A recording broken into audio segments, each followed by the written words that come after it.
And then a couple of years after that trip, the Intifada sort of broke out again, and it became harder to get with people, bring them together, and have small groups of people crossing the boundaries to hear a different position, which you always want a lot of people to be listening.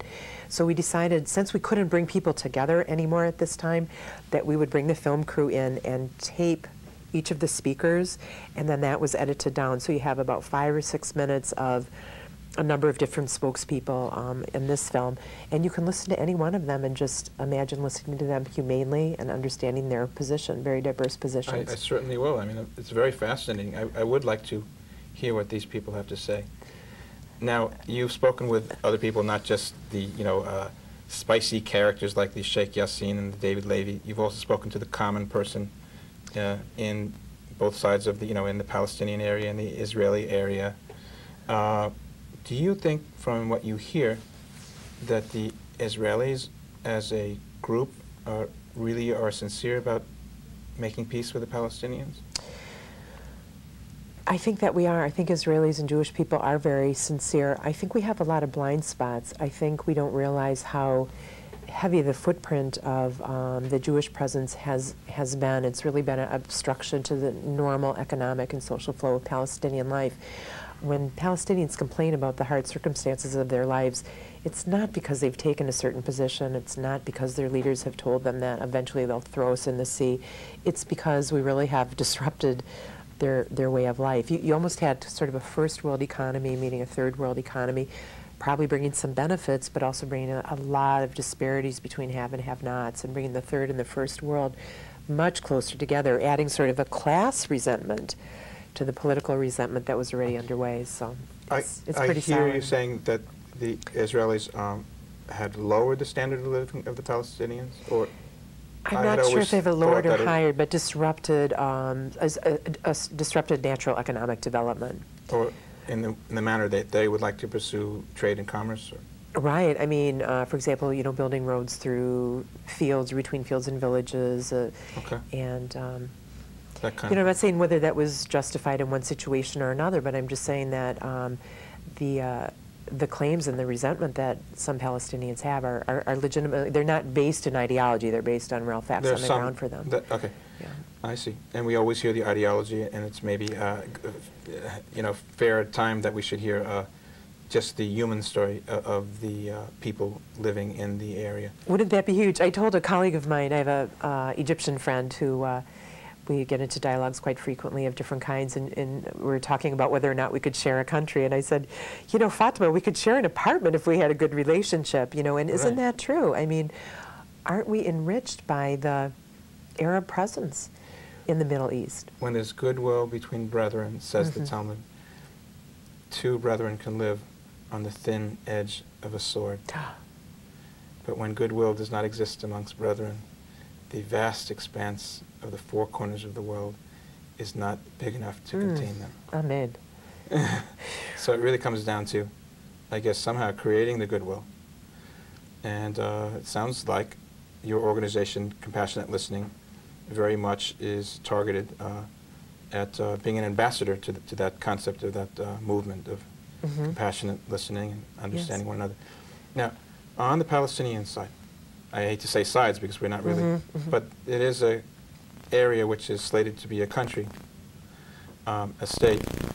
Do you feel that, from what you've heard, that the Palestinian people are ready to embrace peace with the Israelis?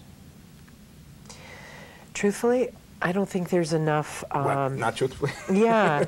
I don't think there's enough substance to the natural economic opportunities in Palestine as it's developing right now. It's quite piecemeal, and I'm not sure that there'll be enough of a pie there for the Palestinians to dig into and to build a culture on that. I think it's a little too piecemeal. It's almost like trying to build communities on little mountaintop nests. I don't think it's cohesive enough now, and I think that basically the scarcity and the poverty that will continue in those areas will cause too much tension and infighting in the Palestine community. I don't think there'll be a sense of abundance and buying.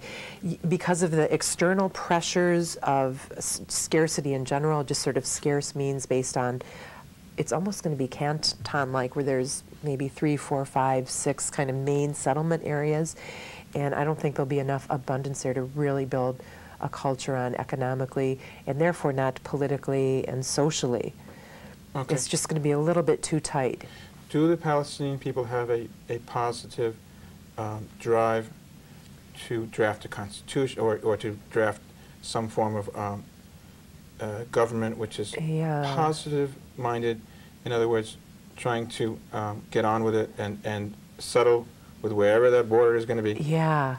Are they there? I want to say a resounding yes to this. I want to say that during the time of Rabin, that both cultures had already been engaged in a conflict for, I don't know if you want to say a generation, up to 70 years, if you want to start even earlier in time than that. But they had been at least one good generation in conflict, and yet 70% of the Israeli culture and 70% of the Palestinian culture said, let's give it a try. You know, if honest leadership with deep mutual recognition really became the petri dish of the political discourse, I think that you would see, again, that vast majority of the 70 and the 70 getting together to make common cause and build up together. I think you, on both sides, by the way, you're going to have obstructionists and people that are very, very threatened by the idea of sort of mutual compromise in that area.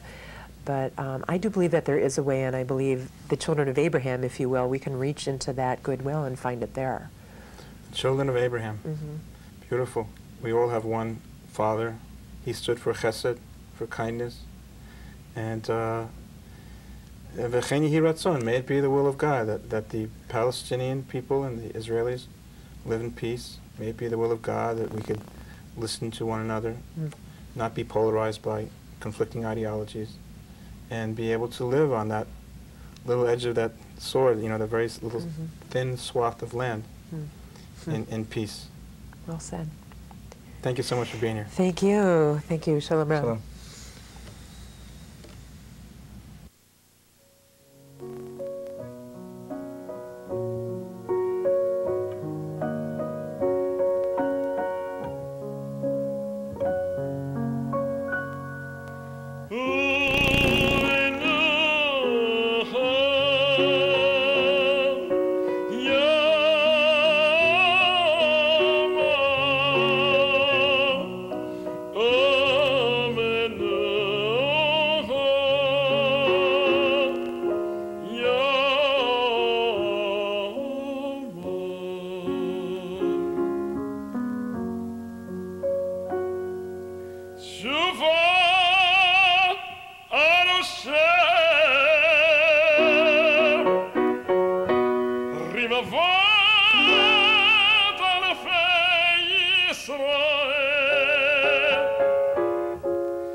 Mashiach.